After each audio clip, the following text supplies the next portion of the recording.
Bonjour à toi, j'espère que tu vas bien. Puis même si tu vas pas bien, aujourd'hui on va faire une recette qui va te redonner le sourire et le goût de vivre.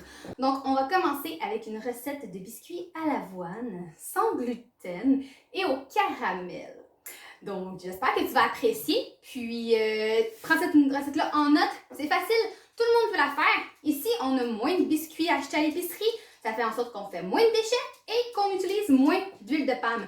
Si on utilise moins d'huile de palme, ça fait en sorte qu'il y a plus d'orang-outans qui sont heureux dans la forêt, qui ont des maisons et des familles.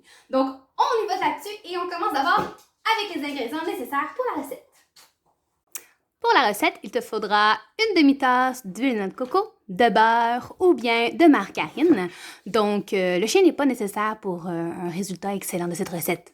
Tu auras besoin également de cassonade. Ici, j'ai trouvé des petits flocons d'érable. Donc, le résultat avec les flocons d'érable est vraiment doux et vraiment délicieux. Je te conseille si tu en as sous la main. La recette nécessitera également 2 œufs. Tu auras besoin également de 2 cuillères à thé de vanille. Une petite demi-cuillère à thé de bicarbonate de soude, donc de petites vaches communément appelées. Évidemment, des biscuits à l'avoine nécessitent de l'avoine. Donc, on a ici un chien en arrière-plan et aussi de l'avoine sans gluten, donc à cuisson rapide. La marque Only Oats, c'est celle que j'ai trouvée le plus fréquemment dans les épiceries. De plus, il te faudra une tasse de farine sans gluten. Donc ici, j'ai de la farine tout usage, la merveilleuse. Mais la dernière fois, j'ai fait aussi la recette avec un restant de farine de quinoa et le résultat était tout aussi délicieux. Et pour terminer, la garniture de ton choix. Ici, j'ai un homme à la maison qui adore les biscuits et qui adore les pépites de caramel. Donc, on y a été avec des pépites de caramel.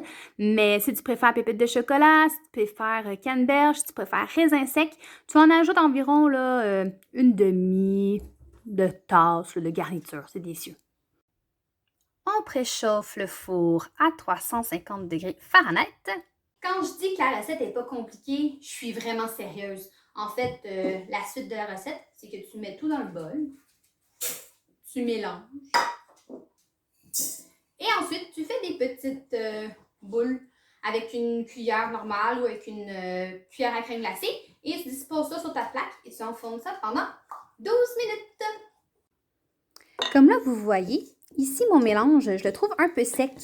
J'ai trouvé ça difficile de faire des boules de biscuits. Donc, quand ça arrive, parce que parfois, la farine là, peut être plus vieille, plus sec et tout, on rajoute du lait. Moi, ici, j'ai du lait d'avoine. Donc, c'est meilleur pour l'environnement que du lait d'amande et le goût est tout aussi délicat. On en rajoute à peu près, peut-être une cuillère à soupe à la fois pour voir la consistance. Et maintenant, il reste juste à attendre qu'ils cuisent. Pas vrai, Folichon? Et voilà, ils sont cuits, ils sont prêts, ça sent bon dans la maison. Il reste seulement à les faire refroidir un peu sur une plaque pour ensuite les ranger dans un contenant hermétique.